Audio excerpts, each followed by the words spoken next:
Assalamualaikum warahmatullahi wabarakatuh. Sobat Misteri Sunyi Mencekam, semoga Anda masih selalu setia bersama kami, channel yang setiap hari selalu menyuguhkan cerita-cerita misteri yang menarik untuk Anda simak.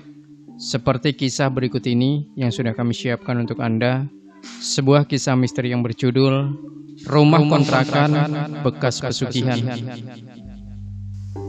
Apa maksud kamu bicara seperti itu? Bentak Mirna.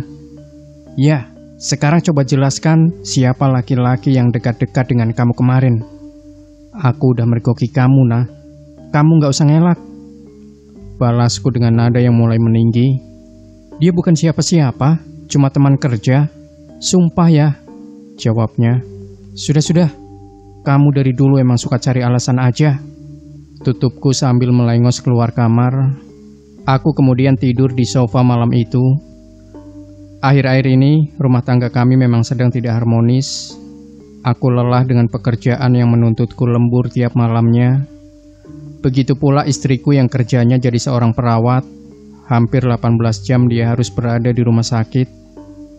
Tapi aku tidak menyangka saja, dia berani bermain di belakangku.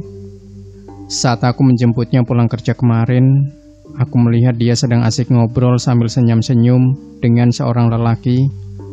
Aku marah sekali waktu itu, apalagi saat ini ketika istriku tidak mau mengakuinya.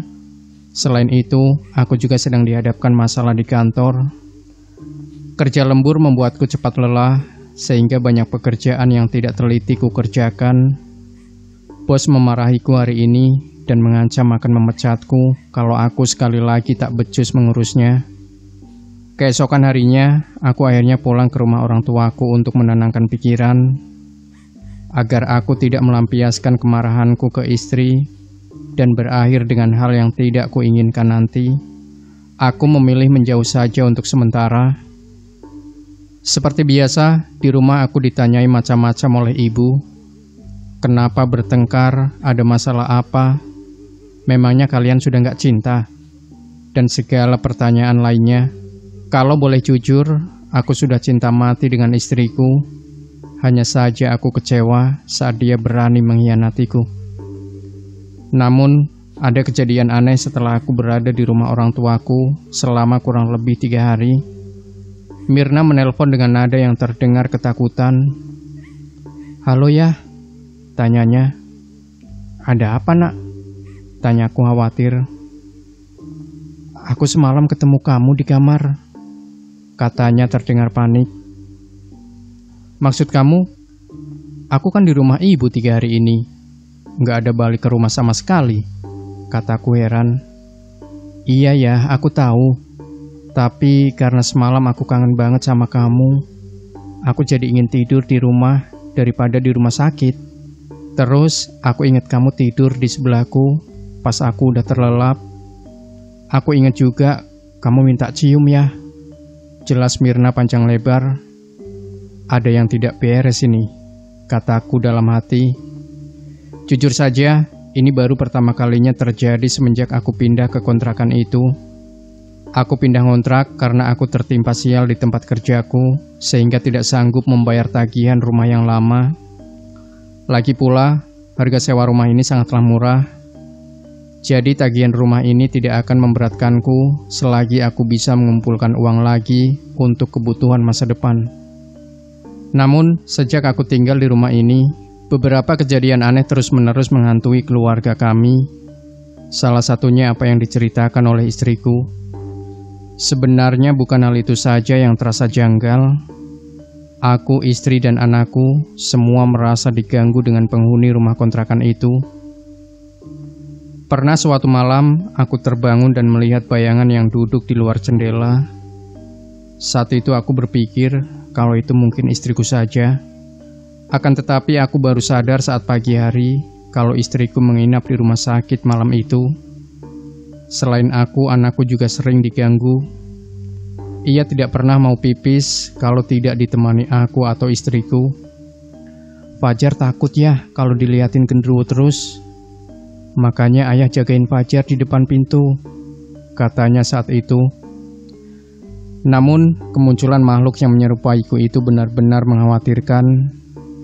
Bagaimana kalau istriku tergoda dan akhirnya melakukan hubungan dengan makhluk halus. Aku tidak mau itu terjadi. Akhirnya aku memutuskan untuk kembali ke rumah dan membawa istriku ke dukun untuk mencari tahu tentang apa yang sebenarnya ada di rumah itu.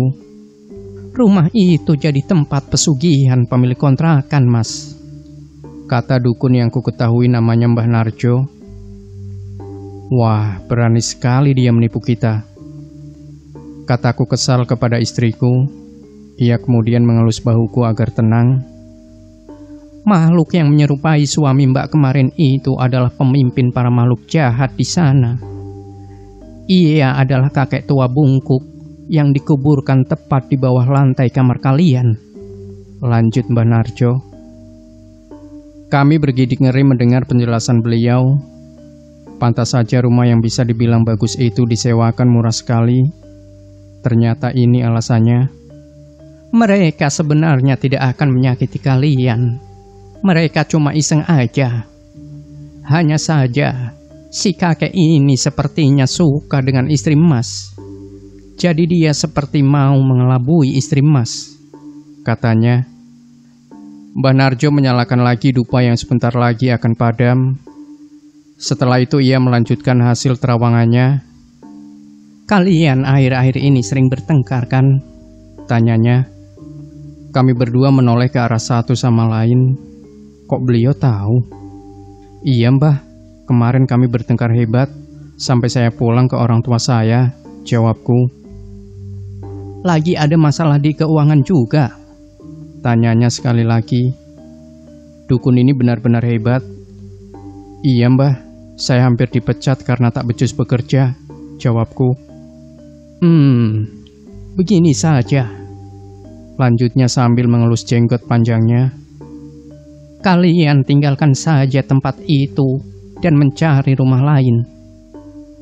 Kalau kalian teruskan, rumah tangga kalian bisa-bisa hancur. Bisa jadi kamu nanti malah jatuh bangkrut. Rumah itu memang sengaja dikontrakan untuk menguras rezeki siapapun yang menempati selain pemiliknya, kata Mbah Narjo. Dengan mempertimbangkan saran Mbah Narjo, kami akhirnya pindah ke rumah yang lebih baik. Di sana bersih dan tidak ada tanda-tanda ada penghuni nakal. Untung saja kami gerak cepat sebelum terjadi hal yang tidak diinginkan. Demikian Sobat Misteri Sunyi Mencekam. Jangan lupa berikan komentar Anda, like, share video ini, subscribe channel Sunyi Mencekam, dan kembali nantikan cerita-cerita misteri terbaru dari kami. Wassalamualaikum warahmatullahi wabarakatuh.